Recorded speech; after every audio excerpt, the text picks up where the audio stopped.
महानदी उपरमुंडे प्रबल वर्षा जोगु हीराकुदर जलस्तर बढ़ी। डैम्रे प्रति सेकेंड्रे 3.5 लाख क्यूसेक जल पशुछि। हीराकुदर 20टी गेट खोल जाइछि। वर्षा पाई महानदी समेत ब्राह्मणी और बुढ़ापलंग नदी फुलुछि।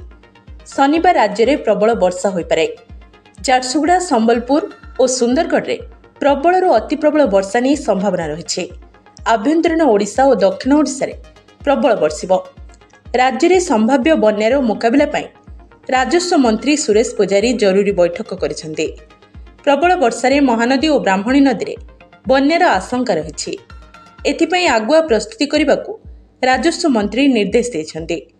बंगोपसागर में सृष्टि होइथिबा लघुचाप अधिक घनीभूत होई अवपातर रूप नेछि। पश्चिमबंग उपकूल और संलग्न उत्तर पश्चिम बंगोपसागर और बांग्लादेश उपकूल में एही अवपात सृष्टि होइछि।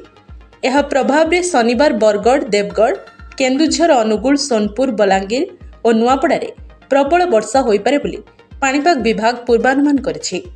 सेहिभଳି आभ्यंतरीण ओडिशा समेत दक्षिण ओडिशार विभिन्न स्थान में घड़घड़ी सह वर्षार आशंका रही। रविवार मयूरभंज, केन्दुझर और सुंदरगढ़ में प्रबल वर्षा हो पारे। 28 तारिख में सुंदरगढ़, झारसुगुड़ा, बरगढ़, केन्दुझर और मयूरभंज में प्रबल वर्षार संभावना रही। आभ्यंतरीण ओडिशा, दक्षिण ओडिशा रे भी वर्षा हो पारे। सृष्टि होइथिबा अवपात पश्चिम उत्तर पश्चिम मुहां होई गांगे पश्चिमबंग और संलग्न उत्तर ओडिशा आड़कू गति करिबो बोली पाणीपाग विभाग आकलन करिछि।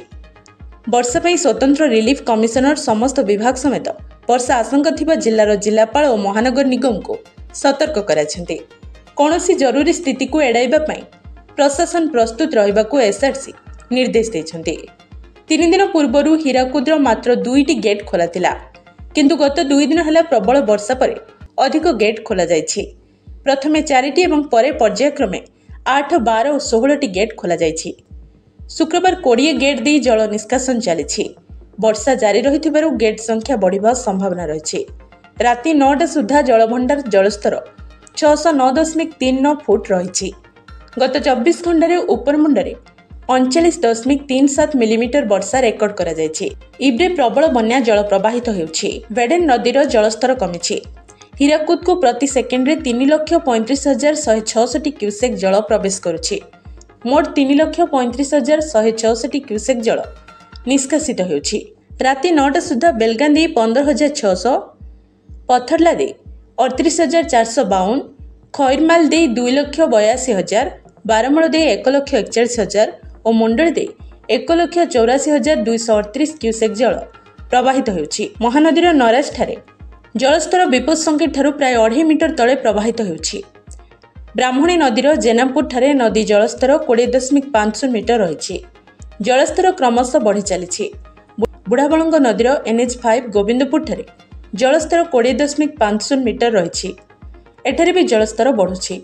राजीव भवन में राजस्व मंत्री श्री पुजारी अध्यक्षतार होइतिबा उच्चस्तरीय बैठक में स्वतंत्र रिलीफ कमिशनर देवरंजन कुमार सिंह, 12टी जिलार जिलापाल और जलसंपद विभाग वरिष्ठ अधिकारी माने उपस्थित रहिथिले। संभाव्य बन्या मुकाबला नहीं बैठक में आलोचना होइतिला। समस्ते आगुआ प्रस्तुति चलाइबाकू मंत्री निर्देश दैछन्ते। शुक्रवार सकाळु नहीं संध्या मध्य बारिपदारे सर्वाधिक 130 मिलीमीटर वर्षा रेकर्ड करा जायछि। जगतसिंहपुर 84, सोनपुर में 41 मिलीमीटर, बलांगीर 27, नुआपड़ारे 23.6, झारसुगुड़ा 16.4, सुंदरगढ़ में 15.6, बालेश्वर 11.1, ढेंकानाल 8.2 मिलीमीटर वर्षा रेकर्ड करा जायछि। जलसंपद विभाग सर्वोच्च जंत्री चंद्रशेखर पाढ़ी सूचना दी कहिसेंति नदी को अधिक जल प्रवेश करुछि। तलिया अंचल अधिक पानी जमी पारे। एबे समस्त नदीर जलस्तर विपद संकेत तले रहिछि बोली से कहिसेंति।